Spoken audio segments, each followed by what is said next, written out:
Hi there, Strong Mamas. I'm Sarah from Great Days by Sarah, and I just wanted to take a few minutes today to go over some basic fitness moves, whether you're getting back into things after having a baby, or it's been a long time since you worked out, or you just need a little refresher. So we're gonna go through some basic moves today, talk about form, talk about modifications, and especially talking about some breathing to go along with it.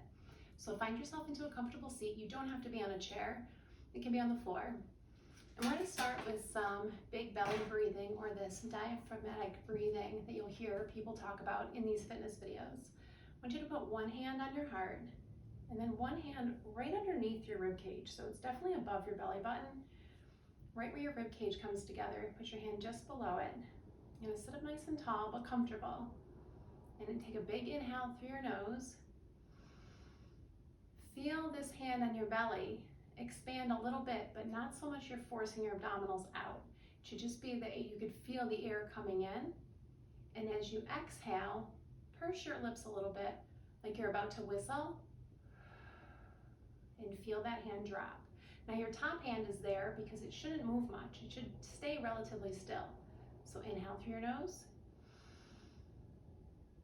Exhale through this whistle. Inhale. Exhale. As you exhale, this hand that's on your belly, you should feel it moving towards your spine. So you'll know that your breath is moving into all the right spaces, not just your upper chest, how most of us breathe throughout the day. You'll notice this after you practice a few times. So that's the one piece on breathing. The second you might hear me say is Ujjayi breathing. And this is that yoga breathing. So it's going to be in through your nose and out through your nose. Unless, of course, you can't breathe out through your nose. If you're congested, you're stuffy, for whatever reason. Try in through your nose, out through your nose. We're going to make this ocean sound. A little tough to hear if you're not in person. We're going to inhale, constrict the back of your throat, and exhale. So in your head, it should sound like ocean waves. Inhale.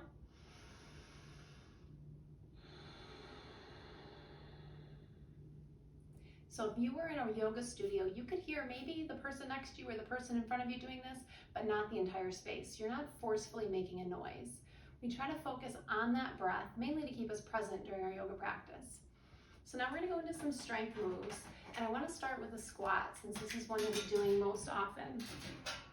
I'm going to use a chair to show you a modification. If you're just coming back into things, start with a chair. It's a great way to check in with your form. Start with your feet about the width of the chair legs. And when you stand up, you can use a little momentum, especially if you're just getting in. Lean forward a little bit, press through your heels, and then stand it right up. As you go down, hips go back like you're going to sit in the chair. Maybe you do. Maybe you fully sit down, and then stand back up. Once you get to a point you're comfortable, maybe you sit down and just tap your glutes and come up. I can wiggle my toes the whole time. My hips are heavy as they go back, and I'm pressing strong through my heels on the way up. My abs are tight the whole time. Core is engaged, belly button pulled into your back, and notice how long my spine is. Straight line from my tailbone all the way up to the tip of my head. For whatever variation squat we're doing. We'll go one more and sit it back. So you want to sit back as far as you can so those knees don't go in front of your toes. It protects your knees, protects your hips. Second move we're going to go into is a push-up. Now most of us modify this push-up. We'll start full with a full pose.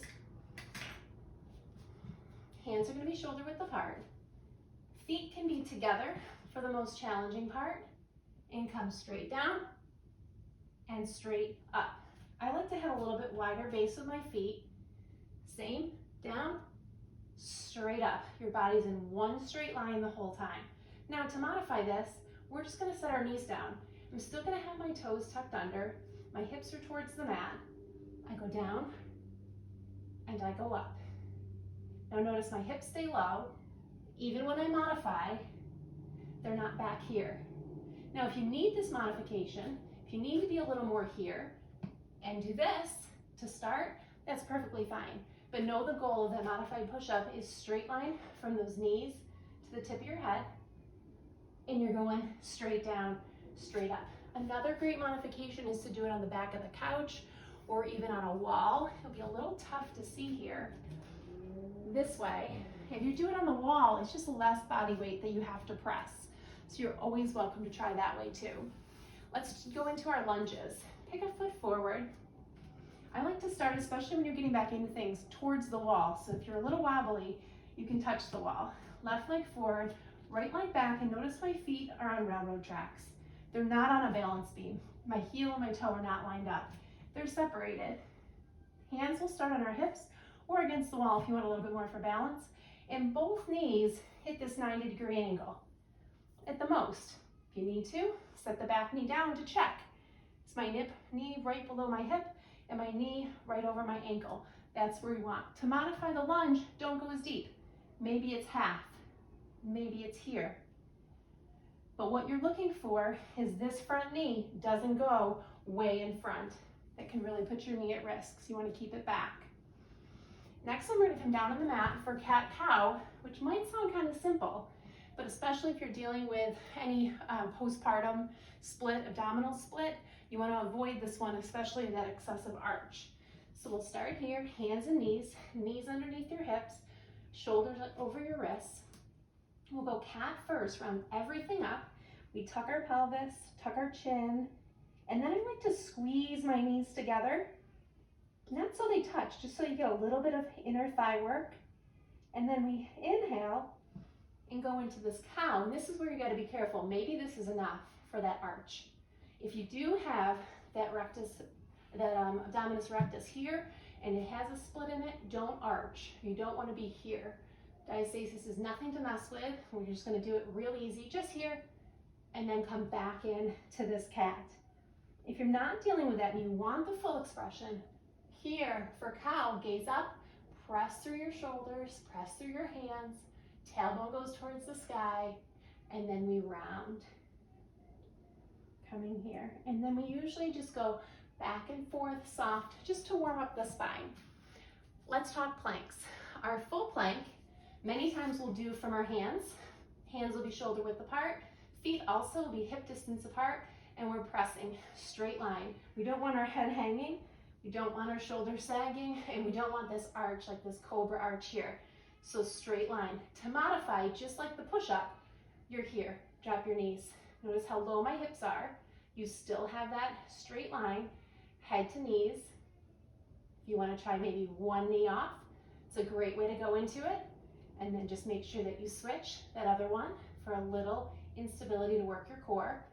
And then when you're ready, you can press up to that plank. Of course, you can always do planks on your forearms. I don't do these very much with postpartum, but you could do them like this as well. It's a lot more strain on your shoulders. Most people find it a little bit easier to do on your wrists. So those are our basic moves that we're going to go through many times through our program. I hope that helped for you to keep kind of an eye on your form, protecting your hips, protecting your joints, and keeping you healthy for years to come. Have a great day.